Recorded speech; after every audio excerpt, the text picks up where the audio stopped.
Yeah, I mean, we had guys that he was in the group that we had, and we were just making sure we didn't go too far. So we had a group of guys that we liked, and we're very excited to get him. When you say group of guys, Brandon, are you referring to? Not just receivers. Yeah, not just receivers. Okay, but that being said, there were a lot of receivers who projected in that maybe late first, early second area. Yeah. What made Keon stand out for you guys? Yeah, just big physical size, plays above the rim. For a big guy, drops his weight. I was at his season opener this year against LSU, and this guy's, I knew who he was. He had transferred from Michigan State, but hadn't really seen him in person. And pre-game, during the game, like, he's catching punch. You don't really see a guy that's 6'3" plus that, usually those are smaller guys that can do that. So you saw his athletic ability. A lot of times bigger guys have some stiffness.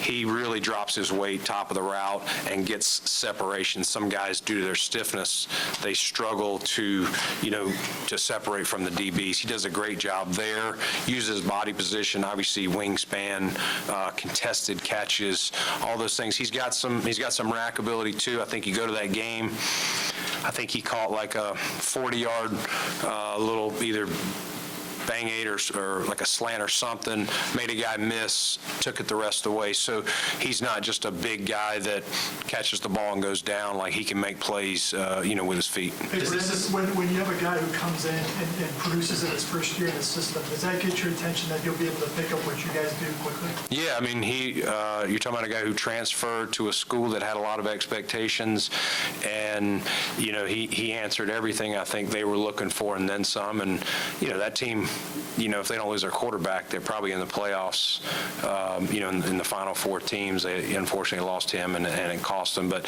he made a lot of big plays.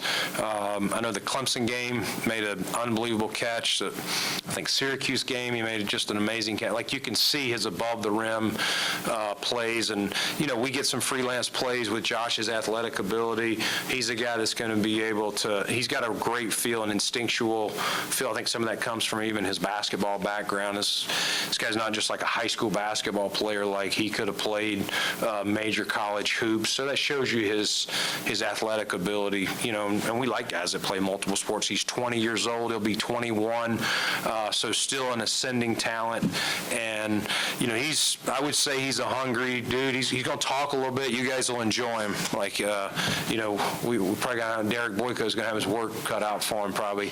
But he's a confident kid. He's a dog, however you want to say it. He'll bring some attitude and energy to our room, but he loves ball. Like, he's all about ball. And, we had him here for a 30 visit, and he loves, Josh Allen, and you could tell he really wanted this to work out here. What do you think of the 4.61 time? And second question is, how do you feel he handles press coverage? I'm going to start with the press. Really good release. Of the bigger guys, we thought his release was about as good as any. And I think that comes from the basketball. Some of the guys were a little stiffer and they struggled. Is he going to run away from people? Probably not. That's probably not his number one strength. I think his play speed is definitely faster than, we were able to get access to the GPS times. You feel the play speed. I would say his play speed's closer to 4.5, not a 4.4, but plenty fast. The separation ability, the ability to drop his weight. He can torque again. You go back to some of the stiffer guys, they struggle on the back shoulder, getting around easy for him. You see some of those plays that he made in college. So, no, I'm not, would you love him to be 4.4? I think if he was true game speed 4.4, he wouldn't have been available. Brandon, 33 is a popular spot for trades. You mentioned last night that you even had some calls. Did anything material get close in your mind? Not close. Definitely conversations, but no one. our board was getting thin, as we went down, and we just didn't want to take a chance. If we could have gone back one or something like that and still, thought we could have got Keon, maybe, have done that before, but didn't want to chance it at this point. How important was it to get one on the board after your maneuvers yesterday, just to get on the board today? Yeah, it's exciting. Everyone in the draft room kind of knew without me saying who we wanted today. They see the board. They don't have to know what's coming next. So it was kind of unspoken. You could feel the energy in the cafeteria at dinner tonight. And so, a lot of people got to know Keon, in the 30 visit. We passed these guys around and talking about his energy. When we break draft meetings, a lot of times they're already in there in the CAF. We kind of split them up when they're going to talk to us, and he's the first guy you heard. And we had some other receivers in that day, and so he's got a lot of bravado to him, personality, and I think you guys will enjoy him. You kind of teased a couple of weeks ago about getting a bigger, wide receiver with catch radius, and this offense is going 20 to 20 with anybody. But how much did the decision to bring Keon Coleman in as far as a red zone threat? Yeah. Make that move. Yeah, I think this gives us another guy down there to, you never, when you get down there, you want to make sure you're getting, 6, 7 instead of kicking field goals. And so this gives us another guy that Josh can trust, even if he is covered, to throw him a ball, whether it's back shoulder, whether it's, a fade in the back of the end zone. If you look at his tape, you'll see all of those throws at some point. And, he makes his fair share.